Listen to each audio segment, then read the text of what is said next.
ఏవైటీ ప్రేక్షకులందరికీ హోలీ శుభాకాంక్షలు. ఈ హోలీ రోజు మన పండుగ రోజు మన సూర్యాపేట మండల కాంగ్రెస్ పార్టీ అధ్యక్షుడు గోపాల్ రెడ్డి గారితో ఉన్నాము.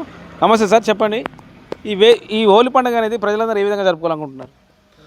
ముందుగా సూర్యాపేట మండల ప్రజలకు మరియు మా కాసరాబాద్ గ్రామ ప్రజలకి అందరికీ చుట్టూ పరిసర ప్రాంతాల ప్రజలందరూ కూడా హోలీ శుభాకాంక్షలు తెలియజేసుకుంటూ అందరూ కూడా ఈ హోలీ సందర్భంగా అందరూ మతాలకు అతీతంగా అందరూ మంచిగా హోలీ జరుపుకోవాలి, అందరూ సుఖ సంతోషాలు వర్ధిల్లాలని కోరుకుంటూ ఈ ప్రజాప్రభుత్వంలో అందరూ కూడా అన్ని సంక్షేమ పథకాలు మంచిగా అందిస్తున్న ప్రభుత్వాన్ని కూడా ప్రభుత్వం మరియు ప్రజలు కూడా అందరూ మంచిగా స్వీకరించి అందరూ సుఖ సంతోషాలు వర్ధిల్లాలని కోరుకుంటున్నాము.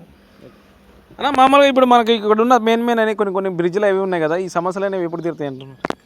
నేను ఎలక్షన్లో మా గ్రామాల్లో అయితే నేను గుడి ఒకటి బ్రిడ్జ్ ఒకటి కట్టిస్తాను చెప్పి మాట ఇచ్చాను.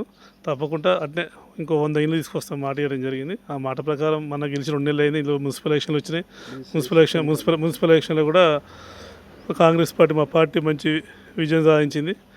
ఆ ఉత్తేజంతో రేపు రాబోయే ఎంపీటీసీ జెడ్పీటీసీ ఎలక్షన్ కూడా మంచిగా అభివృద్ధి పదాలు ఈ మూడేళ్ళలో ప్రభుత్వం రేవంత్ రెడ్డి గారు 99 డేస్ యాక్షన్ ప్లాన్ తీసుకురావడం జరిగింది. 99 డేస్ యాక్షన్ ప్లాన్లో మన గ్రామాలకు ఏం కావాలనో అన్నీ కూడా సమకూర్చుకొని ఎంపీటీసీ జెడ్పీటీసీ ఎలక్షన్ ముందుకు పోయి అక్కడ కూడా మంచి విజయం సాధిస్తామని చెప్పి నమ్మకంగా తెలియజేసుకుంటున్నాను. అయినా ప్రజలందరూ ఎక్కువ శాతం ప్రతి ఊళ్ళో కానీ ప్రతి మండలంలో కానీ గ్రామ స్థాయిలకు ఎక్కడైనా ఇందిరం మిల్లు అంటారు కదా, ఎప్పుడు మనకు శాంక్షన్ అయితే మా మండలంలో నేను గతంలో చెప్పినా మళ్ళీ కూడా చెప్తున్నా, స్వర్గీయ రామిరెడ్డి దామోరెడ్డి గారి సారథ్యంలో మేము 750 ఇండ్లు మా మండలం గురించి మాట్లాడుతున్నాం. నియోజకవర్గ పరంగా అవసరం లేదు. నా మండలం అయితే 750 ఇండ్లు రావడం జరిగింది.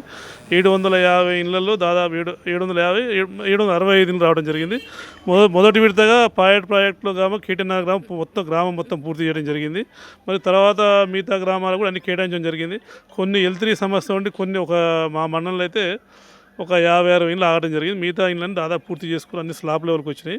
ఇంకొక 1000 ఇండ్లు వస్తే మా మండలం అందరూ జరిపోతాయి. అందరూ కూడా 2వ విడత ఏప్రిల్ నెలలో ఇంకో 1000 ఇండ్లు మంజూరు చేయించుకొని అన్ని గ్రామాలు దాదాపు ఈ 2వ విడతలనే మేము 2వ విడత క్లియర్ చేసుకుంటాం. ఇండ్లని కూడా తప్పకుండా ఏప్రిల్ నెలలో అందించి ఏప్రిల్ నెలలో ఇందులో మీరు ఇచ్చిన తర్వాతనే మేము ఎలక్షన్లు పోవడం జరుగుతుంది. జూన్లో ఎలక్షన్ పోతుంది, జూన్ జూలై ఎలక్షన్ పోవడం జరుగుతుంది.